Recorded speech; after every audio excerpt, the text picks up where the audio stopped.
Hello and welcome everyone. This is Type V3 with the Gurren Lagann review of the Revoltech Yoko Littner, the series' red-headed female lead and skilled marksman equipped with a very big gun. Revoltech Yoko is based off of her appearance in the first half of the anime and sports very minimal clothing.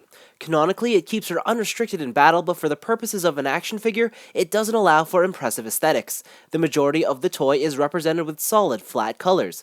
Glossy and metallic highlights do find their way onto some of the details, though not enough to make a large impact. Also, the figure lacks any sort of shading techniques and some of the edge work could have been sharper. On the other hand, Yoko's basic sculpt is right on the mark. The silhouette is clean and correct with each area given an accurate likeness to the character. The proportions are perfect too, and I wouldn't change anything about them on this 5 3/4 inch figure. Her hair easily contains the most molded detail, but again I feel this could have been emphasized with more shading. However, this is a small complaint in comparison to this Revoltech's major visual detractors, the elbows and knees. Due to the joint construction, it just looks like huge chunks were cut right out of the limbs. It's odd, and I'm amazed that the designers were happy with the result. Still, all issues aside, Revoltech Yoko is a good representation of her anime counterpart. Of course, the most important character likeness has to be with the figure's face sculpt, and this Revoltech is on target. The look is indistinguishable, and this smirk is in line with Yoko's personality. It's not perfect, yet I can't quite put my finger on what's wrong with it either.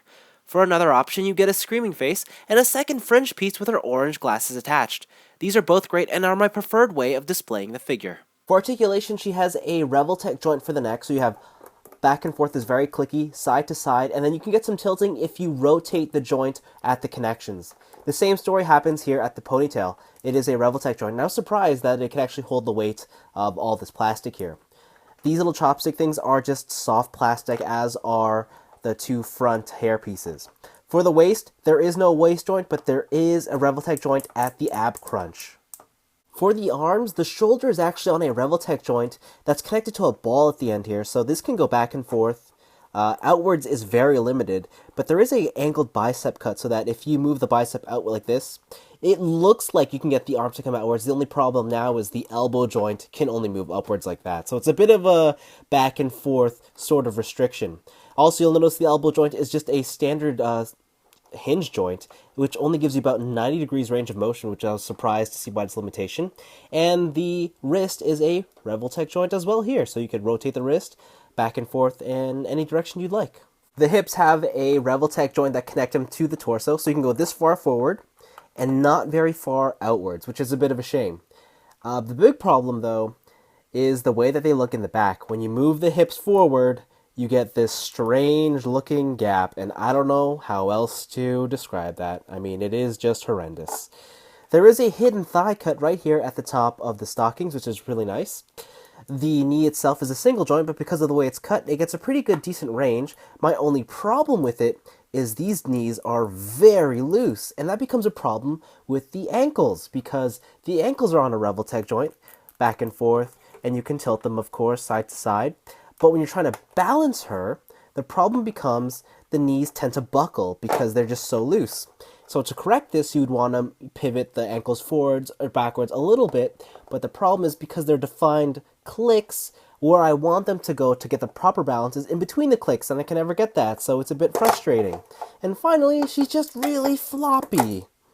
Overall, Revoltech Yoko has limited articulation. Add in the problems of the revolver joints as well as the other nuances, and you end up with a figure that's frustrating to pose. When it comes to accessories, there's not much here. First up are her hands, and there's a bit of an assortment. On top of her default pair, there's a pair of fists, a pair of splayed fingers, a right trigger finger, a left gripping hand, and a right peace hand. It's a diverse set that should open up display potential. Yoko's major accessory is her sniper rifle. It's a solid piece of plastic with a rubber pink strap. Sculpting and paint are simple and effective. There's also a secondary bipod piece to show the attachment deployed. The figure can wield the gun fine in either the trigger finger hand or strapped around the shoulder. Lastly, there's an included display stand. I enjoy the black minimalist design and the small white text. However, it's only meant to clip around Yoko's hair for stability, eliminating any hopes for dynamic air displays. Now, I probably should have opened up this review by stating that I loathe Revoltechs. That said, I love Gurren Lagann, especially Yoko. Bearing that in mind, I don't think this is a brilliant release. Is it the best 6-inch action figure of the character? Probably. Is it an adequate display piece? Sure. Is it a fun toy? Not even in the slightest. Whether it's the loose connections, the small range of motion, or the limited clicks in the revolver joints, the play experience is just frustrating from every aspect. Obviously, there's a handful of positives here too. She looks great, and even with the few accessory count, everything important has been included. Naturally, had I reviewed this toy at the time of its original release back in 2008, my opinion may have been dramatically different, but by modern standards, it's mediocre at best. Revoltech Yoko Littner is a figure for Gurren Lagann fans first and toy enthusiasts second. Actually, scratch that. It's just a figure for fans. But that's all for me. Thanks for watching, and for all of Gurren Lagann's popularity, it's strange that the only character toys made from the series were of Yoko. I mean, Kaiyodo even opted for a second Revoltech release.